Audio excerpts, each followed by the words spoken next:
GM Fox fam, we're going to get started here in just 1 minute. We'll hang out for the beats, see if anyone else shows up, and then we'll get started.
GM Fox fam, I think we'll probably go ahead and get started now. We've got a couple of items to cover on our agenda today, which is nice for an operations office hours. I hope to see potentially some product people in Toshi come in towards the end here when we have our test funds conversation. But I've got that slated at the end of the call, so we got some other things to get to before then.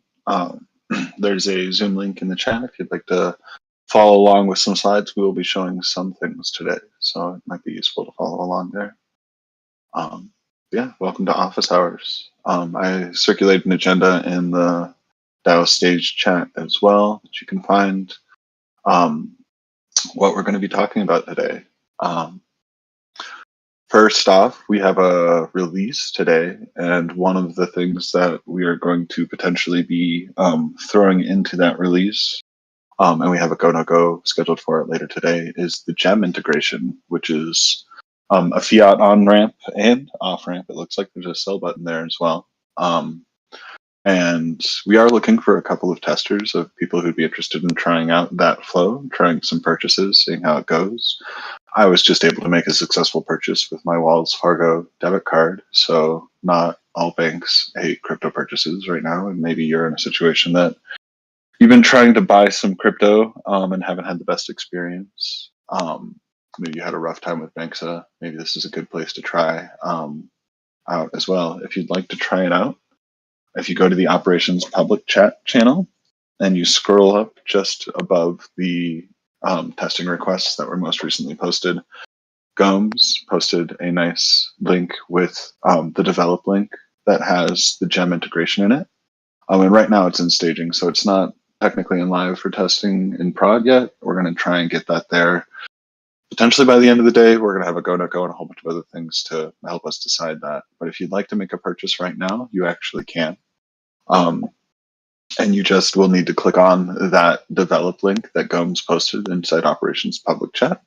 And then once you've connected, it's just like our regular product would be. It's just a different URL and has more experimental features and things that people are working on in there rather than just the regular product that is user facing. And you can, once you're at that page and you've connected your wallet, you can click Alt Shift F, or I believe it's like Option Shift F on a Mac. And that will bring up this cool new page that was demoed at Engineering Demos earlier this week, or yesterday rather, of the feature flags that we've got. And there is a gem feature flag that you can turn on. You may have to refresh the page after turning the flag on. But then you should be able to, upon connecting your wallet, click on the buy, sell crypto at the top right there and be directed through to Gem and make a purchase. So would love some feedback. I've got like a testing thread going in operations public. I made a successful purchase. I know some of our other team, just due to bank reasons and things like that, have been unsuccessful in purchases. But because this requires your own personal fiat and KYCing for that bank stuff, prefer to kind of open this out to the community that would be already interested in purchasing already to help us test this rather than force all of my ops assistants to do that with their own personal funds. So please, if you have a second and you're interested in, you'd like to check out the feature, check it out. And if someone on the stage with me could post a link to that operations public chat thread of the thing, I would love that. Next up on the agenda, we'll just keep moving right along, is a conversation that's really cool, that's just kind of been born out of my attendance with the education calls that have been happening and kind of putting our heads together on the resources around onboarding and what operations uses. And back in the day, it was almost a requirement to get hired at ShapeShift that you would pass the CVP test. And the space has moved a lot. There's a whole bunch of new features inside Ethereum and things like that that we find ourselves maybe not interfacing with the deep techniques of Bitcoin as much as we used to. But I do believe that there's kind of a foundational level of education around blockchain, cryptography, economic systems and money, things like that, that are a really great foundation that the CVP offers. And that is the Certified Bitcoin Professional exam, and that's offered by C4. And in talking with Jess, who's part of our education department, but also part of C4, we came up with some really cool ideas on how we can use this CVP exam to help educate our workstream contributors here and kind of use this as a resource to help other people who would like to be involved with the DAO. So there are a study guide and a video as well with this. Jess has been so kind as to provide these resources that normally cost money for free for at least my work streams contributors. And we have myself, Shifty, and Ron were already CVP certified. And through this little exchange of the study exam guide and talking with Jess, both Max and Wesley were able to pass the CBP exams this morning and just a couple of days ago, so earlier this week. So it really goes to show that the resources that are paired with this are really helpful and do help teach people this stuff. And then our hope was maybe that we could use this as kind of a potential larger marketing campaign between C4 and our DAO or future DAOs in general. We definitely think it's a great resource to provide to people. So yeah, I thought I would mention that our team is well on our way to being completely CVP certified. We just have Never Was and Lich are the last two to be following up, and they're going to be getting the resources and doing that along. And I will be happy to have the first fully CVP certified work stream in the DAO, and I hope we're not the last. So that is that slide there around that. I'm not sure, Jess, if you had anything else you'd like to mention around that. I can happily bring you up. I don't know if you can bring yourself up, but if you'd like to share anything else on that from the education side, we'd love to hear. I see you. Bring you on up. Hi. Yes, GM. How's it going? GM. Doing well. Yes. I actually created a slide deck and then realized I didn't send it to you, so I can share that with others later if they want to. But basically, yeah, we've got the CBP exam. We've been giving it to shapeshifters for free, which I was thinking that we can continue doing that. And along with that, it'd be super cool if we did some cross promotion and marketing where we put out the information on ShapeShift socials and C4 socials about how ShapeShift DAO is a pioneer in the DAO space because we care about education and want to make sure that people actually understand the technology when they're working for the DAO. And I think it would be beneficial to other DAOs to be doing the same thing. And so we could kind of use ShapeShift as a model in some ways for like how to DAO it right. We've got the CBP exam and we've got study materials for that. We've got the prep book and the exam. And just so you guys know, the exam itself is $140. The course is $60. The prep book is $20. So this is like $200 of value that we're giving to shapeshifters. Or I guess I should say foxes. But we also have a certified Ethereum professional exam, and we're writing the prep book right now for it. And there'll be a course as well. And we're going to be doing key management. Anyways, we have a lot of different materials that exist or will be created. And so, yeah, I'm excited about figuring out how we can do the cross promotion piece as well. And thank you, Tyler, for wanting to get everyone certified on your team. I think it is a really good idea for there to be that kind of proof of knowledge among boxes in the different work streams. So thank you. I'm glad that you see the value in what we're doing. Absolutely. It was I actually was CVP certified before I was hired at ShapeShift. It was kind of like a prerequisite John threw at me before I could come in the doors, and it definitely put me on a footing that has helped me throughout the rest of my crypto career. So super happy that we have someone connected in C4 in our DAO, and that we can try and use these resources to the best of their ability, what they were intended for. Absolutely. Thank you. Of course. Thanks, Jess. Cool. So if you are interested in also taking the CVP and haven't taken the time yet, or have balked at the price, we are able to connect with you, reach out with Jess, and she can get you those resources. She might ask for a couple of minutes of your time to interview you about your experience and how everything went, so we can keep making this as beneficial as possible. But yeah, we'd love to get as many foxes CVP certified as we can, because it's a great certification. I don't want to put you guys on the spot, but I know Wesley and Max, you guys both just passed this week. Do you have any comments or things you might want to say to people who might be in the audience right now that haven't been CVP certified, about maybe prep or how it went, or advice? Yeah, sure. So I thought it was really good, the course itself. The videos and the exam guidebook were pretty much what you needed to answer the questions on the test itself.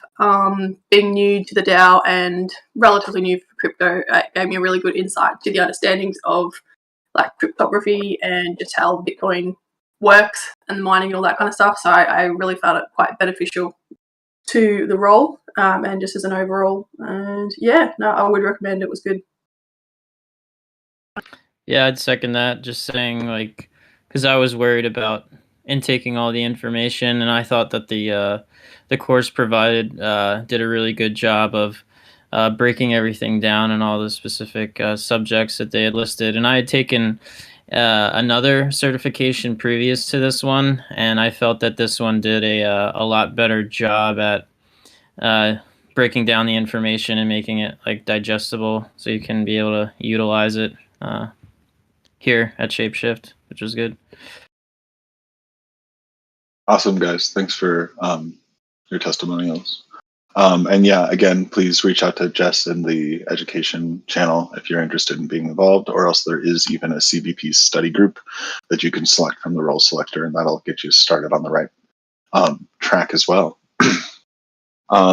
We've still got a couple other things on our agenda, so we'll keep moving right along unless anyone else has questions. Always feel free to use that stage chat as well if you've got something you'd like to input in there on what we're talking about. The next thing on the list is the release flow diagram. So I made my first PR to our stuff, only in the docs repo, but I feel I'm a little bit like a coder. And one of the things that I did was I made this flow chart for how we get tickets that are regular GitHub tickets into Gitcoin bounties and how they get released into prod. So if you want to follow along on the Zoom, I'm sharing the diagram that this originally was just a whole bunch of chicken scratch on a napkin from DeFi Cafe, and I was able to turn it into a nice little diagram. And we see here that people who are writing GitHub tickets, that might be operations assistants, maybe it's a core engineering contributor, maybe it's someone from the product work stream. is going to write a ticket that's going to eventually become a bounty. Maybe it's around an issue, maybe it's around a new feature. When they are writing the ticket, there's a question we want to ask ourselves as you're writing that ticket, and it's what work stream is needed to define the work to properly submit this to Gitcoin for a bounty. And the two, technically there's three options, but the two that will be ones that you'll want to think about 99% of the time are needs engineering and needs product. You can tag that as both needs engineering and needs product, but you might find yourself in a situation where you're writing a ticket that might specifically only affect UI, UX, or might specifically only affect the code on the back end. These tags are used to then notify the specific work streams that they have a ticket that's waiting on them to move further along down the workflow. And so these tickets can then kind of hot potato back and forth between the different work streams based on the comments in the ticket, between product and engineering, to make sure that the ticket is clearly defined, that the resolution and the acceptance criteria that's in the ticket is actually what engineering and product are looking for, and that it is ready to go for a Gitcoin bounty. At that point, those labels of needs product and needs engineering will be removed, and a needs bounty label can be added. Whoever is the last person to catch the hot potato and thinks that it's ready to go can remove those labels and move it over to a needs bounty. And at this point, it is now in the inbox for Ocean, or our technical project manager, and they take it the rest of the way over to Gitcoin. So in terms of assigning how much the value of the bounty is worth, getting it posted to Gitcoin, and approving the bounty hunters who would be applying for this. Once it goes there, we have a little bit of a flow to get it all the way into production.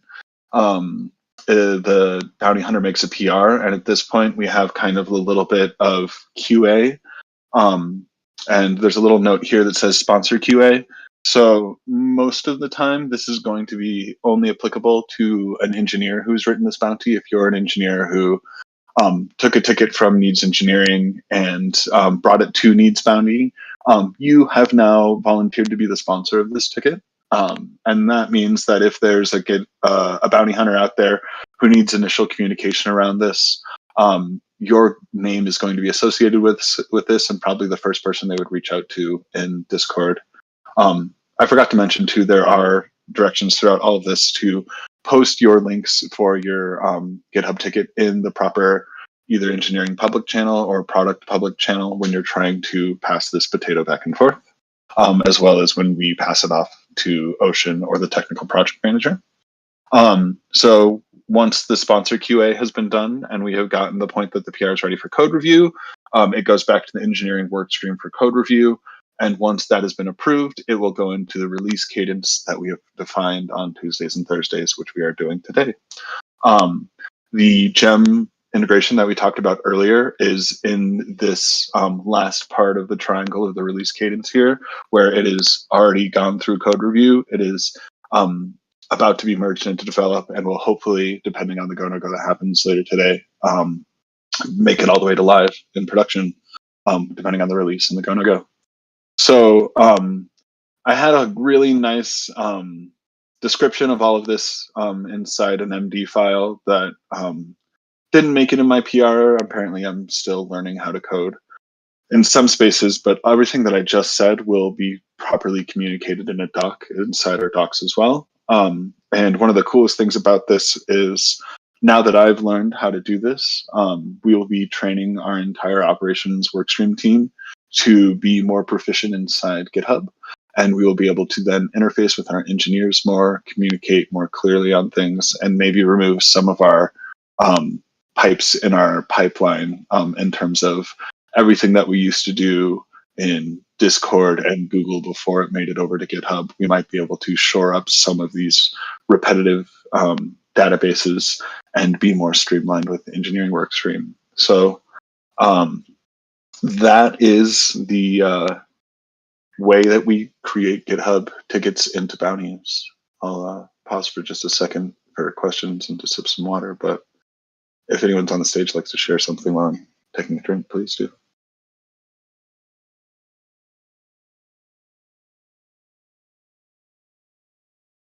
Nope, just me. Cool.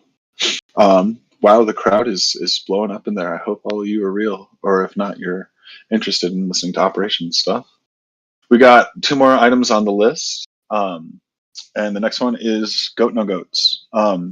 We are in Goatapalooza. We are doing a lot of goats at the same time, which can be rather confusing, which can create a lot of meetings and time in people's days. So I wanted to kind of provide a quick insight into where to follow all of these async if you'd like to make sure that you have all of the resources that you need.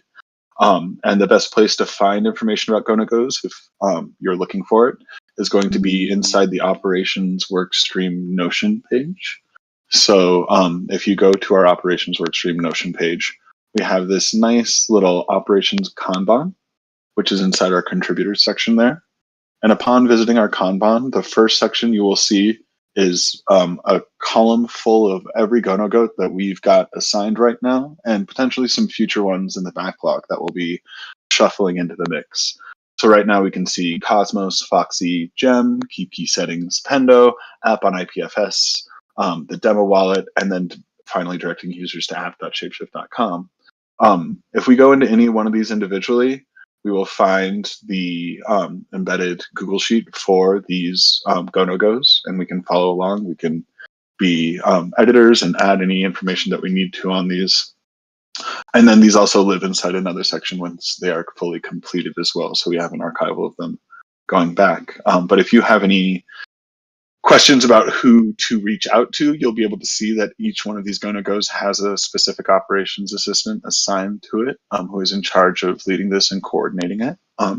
I will say all of our ops assistants are learning, coordinating these GoNoGos kind of for the first time. So there's a new process that's being developed that we hope to continually iterate on as we learn.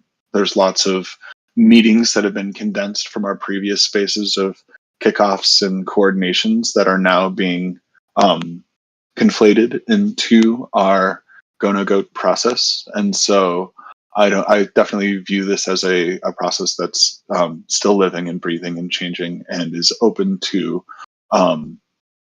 advice or suggestions from other work streams that are involved in this, how we can make sure that we're continuing to be as resourceful and supportive on getting everyone on the same page and getting these releases out with as little blockers as possible. So if you are ever looking for these GoNoGos, rather than searching up inside a random channel to see if you can find when the last time Ron or Never Was posted one of these, you can definitely just go over to our operations Notion and find everything that's listed there. Sometimes there's even more resources inside there. You might be able to see the product spec, maybe some GitHub tickets, depending on who's organizing this and how detailed the project is. All of the resources should be collected inside the cards there for everyone's benefit. So any questions on GoNoGos, or anyone on stage have anything to share about that section? I know the real juicy conversation is about to start now. I see Diggy and Toshi on stage, so we can definitely get right into it if there's no other questions.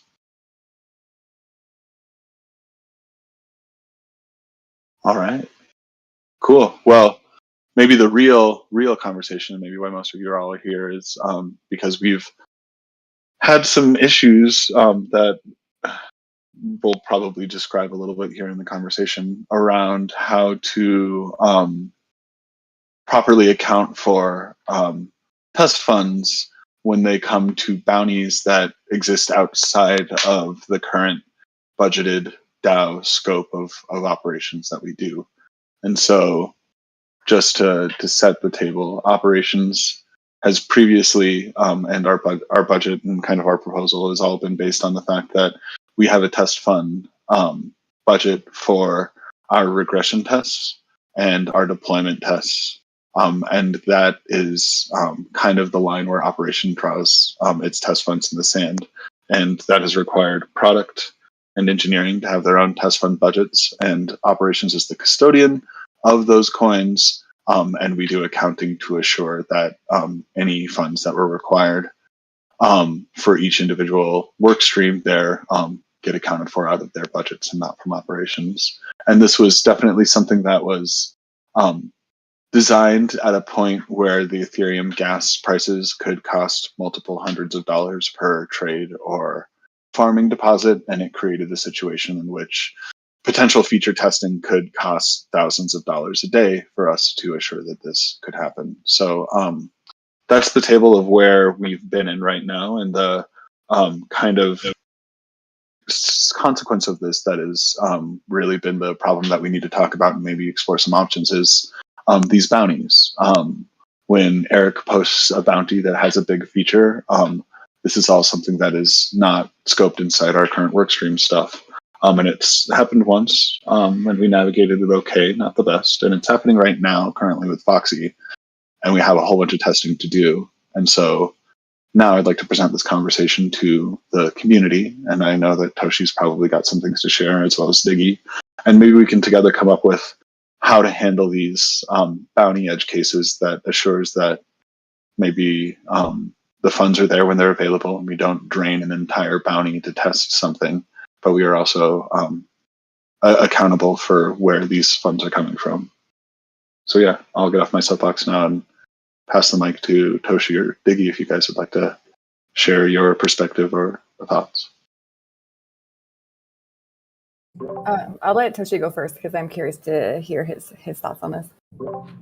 Yeah, thanks guys, and I appreciate everyone coming together so we can have this discussion. So, I mean, it seems understandable, you know, for like when I first thought about it, like, yeah, we can have bountiers, you know, pay the fees. But the longer it went on, and I've been thinking about how we were going to get fees for operations to test, and it just got me really nervous, mainly because most bounties are going to be paid in Fox. This one's paid in a mix of Fox and stable coins. But when budgeting for the bounty, it made me realize, like, okay, so if I do get ETH funds from the operations work stream to test and I pay that back later, I mean, crypto in general is a very volatile market. So what happens if, you know, the price of Fox goes down to 10 cents and the price of ETH goes to $20,000? All of a sudden, the entire bounty is just going to go back to paying back the ETH that we borrowed for test funds. And I've been trying to think of a way to work around this, and pretty much what I came up with is the only way for me to feel comfortable with test funds is not to borrow any test funds from anyone, convert my own Fox to ETH, and then when I get the bounty, pay myself back out that Fox from ETH. And it just feels like it could be a system like this could stifle innovation. It could prevent people from coming in to want to like work on the ShapeShift product. And also it could just be a extreme barrier for entry, especially because there is no testnet involved in the full stack right now, which that's kind of what I like. When I started this bounty, I was like, okay, well, you know, I deployed mock tokenmat contracts to GoRally. I have my contracts on GoRally, and then I hit web. And like from lib to the contracts, it worked great. But then I hit web and it was like, oh, this is a whole big rabbit hole to get testnet working here. And most of the time when you're doing Ethereum development, you do most of it on testnet and then do web mainnet a little bit, and then it's fine. So this is kind of what I talked with Tyler about in one of the channels, and that's what got this whole conversation started, and Tyler decided to have this conversation on this meeting. So I appreciate that, Tyler, and I'm excited to see what we come up with.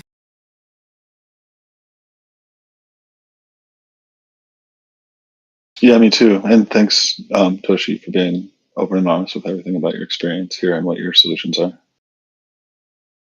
So so Toshi, if I understand, like the biggest concern is basically whoever is working on the bounty, the bounty hunter in this case, like how they're basically getting test funds, and then if it's enough funds to actually cover the amount of testing involved. And so for the case of this bounty, there was nothing actually set aside for test funds. Yeah, so basically, the way it was presented is we can get test funds in ETH, and we'll have to pay back those test funds after the bounty is completed in ETH. And that whole situation just makes me very nervous. Yeah, I can understand that. I'm wondering if I have two potential ideas for this. One could be that when bounties are posted, we require them to have an allocation in the bounty amount for test funds. That is basically funds that they're allowed to burn for testing purposes. I think that could be potentially one way we do it. And then another way we could potentially start we have test funds essentially for each work stream, but we could consider something where we set aside a test fund bucket specifically for bounties that are being worked on. Because to your point, I could see this becoming a larger problem, especially even for, smaller bounty hunters that are picking up some of these tickets in GitHub, and then, they're trying to test their own work, and it's going to require them to have test funds in order to do that. So I'm wondering if maybe one option could be that we create, and maybe this needs to go through governance, but put up a proposal to create a test fund bucket for bounty hunters. And then, depending on the size and the level of integration with the bounty, could help us determine how much, each bounty needs from that test fund budget. I agree with what you're saying there. The only thing I think would probably be hard in it is estimating gas fees, which fluctuate pretty extreme on mainnet with ETH and stuff. And if you put aside, a certain amount for test funds and then gas goes way up, it may fall way short, or if it drops way low, they might have a surplus. So I don't know the wording that we would have to do around that to ensure that, the test funds are applicable as needed. But then the other part that I think, if we were to go that far and go that, which is obviously an interim solution, I think that we should probably think about deploying testnet to web. And if a proposal is going to go up, maybe we should try to get that instantiated going forward, so it does lower the barrier for entry for outside devs and stuff like that, bounty hunters, because I do see where Toshi's saying he's putting up his own Fox. That's what he's kind of decided to do or determined to do from what he said earlier. A lot of people that are coming in might not have the ability to put up their own Fox to turn into ETH to use as test funds. Toshi, being a Genesis ShapeShift member, was lucky to have that as an opportunity to do, but others may be coming and may not have that at all. So I think that there is definitely a barrier or a possible barrier to entry that has been stated. Yeah, so I guess from what I'm hearing here is there's definitely a circumstantial mitigation that we should eventually solve regardless in getting testnet up here. And that should mitigate a lot of the costs, but not all of them, because testnet, schmeshnet, you still got to try it live.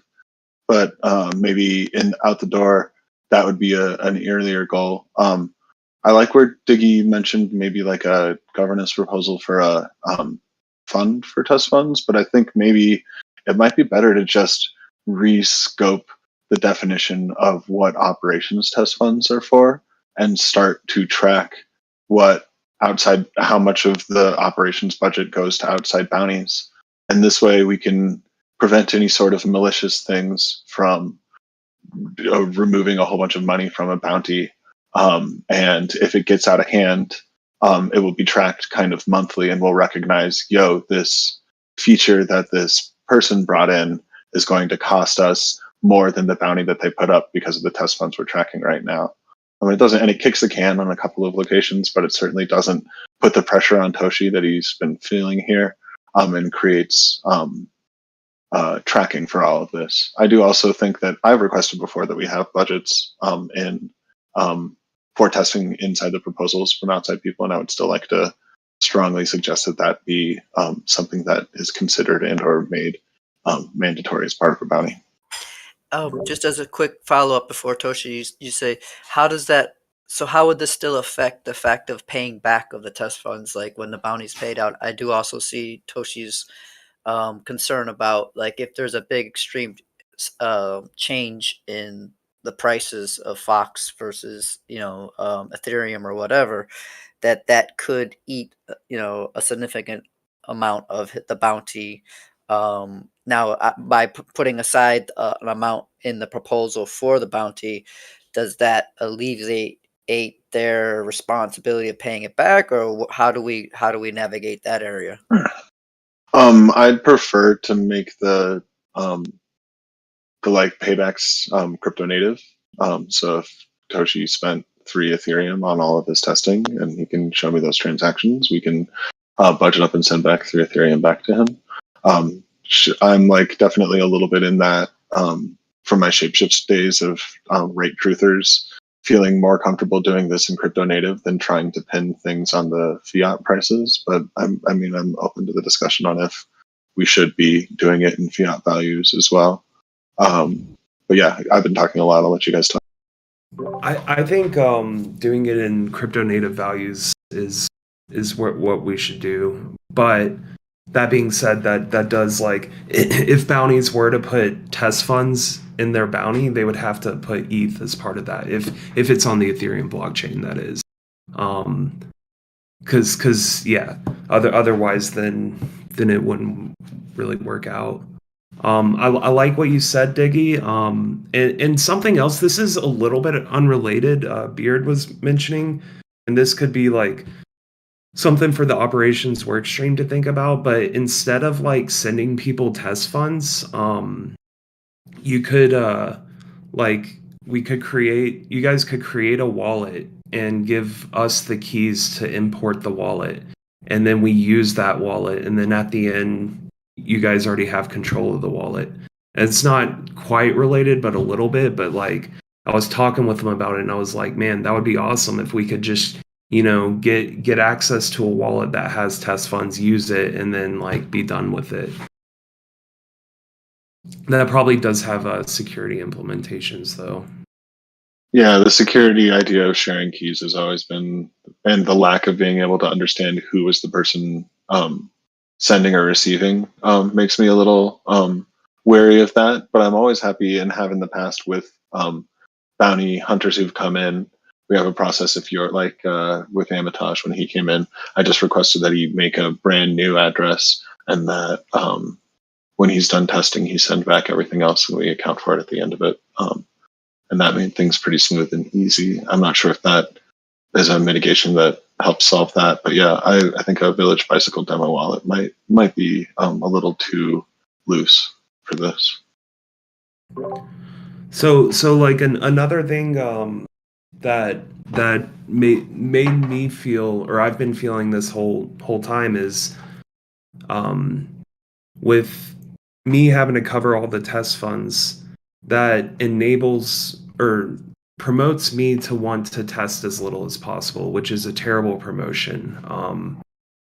Which if we had testnet, like, I get we need to test on mainnet too, I would be testing the crap out of it, like it would just be free testing.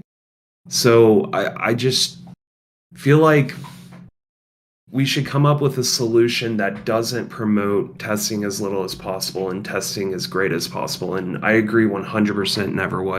We should definitely, I think the DAO should prioritize implementing testnet, at least for Ethereum. Like the other chains, it's like, when there's cents on a transaction or on a stake, then it doesn't really matter. But Ethereum is like scary with how expensive it is. And I think it would save bountiers, the DAO, and the work streams, everybody tons of money if we had that.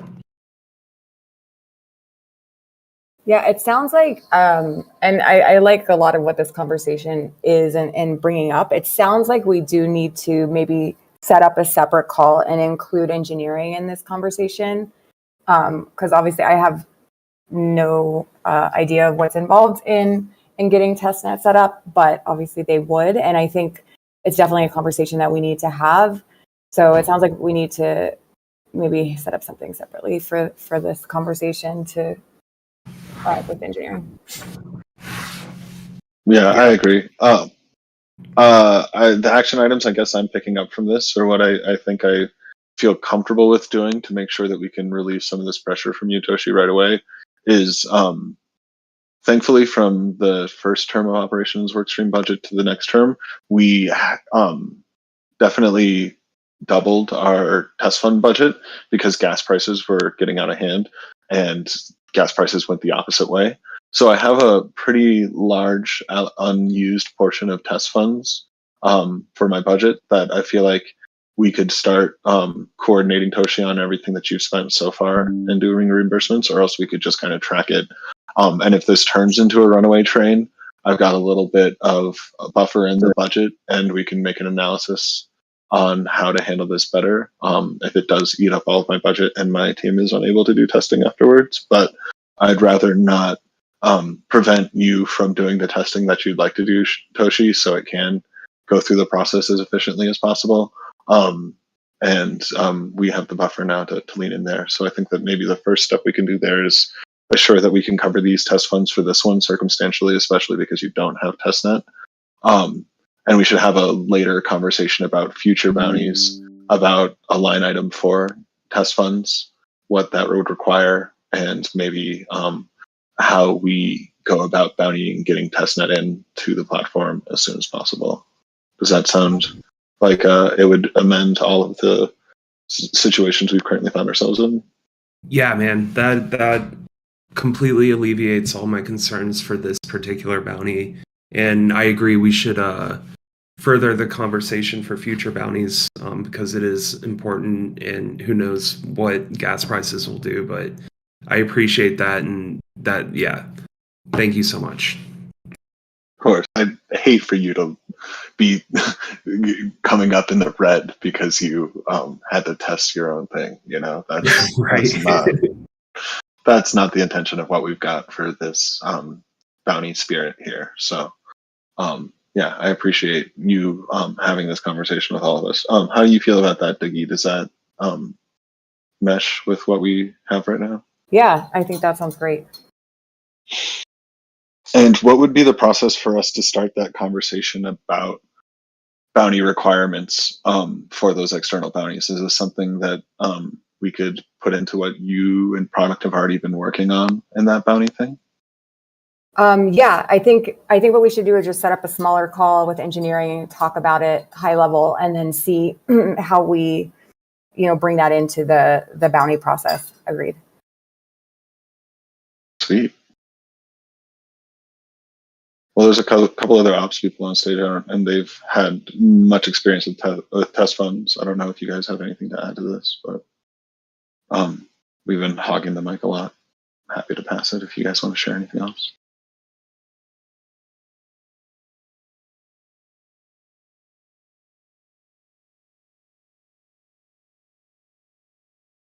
All right. I guess not.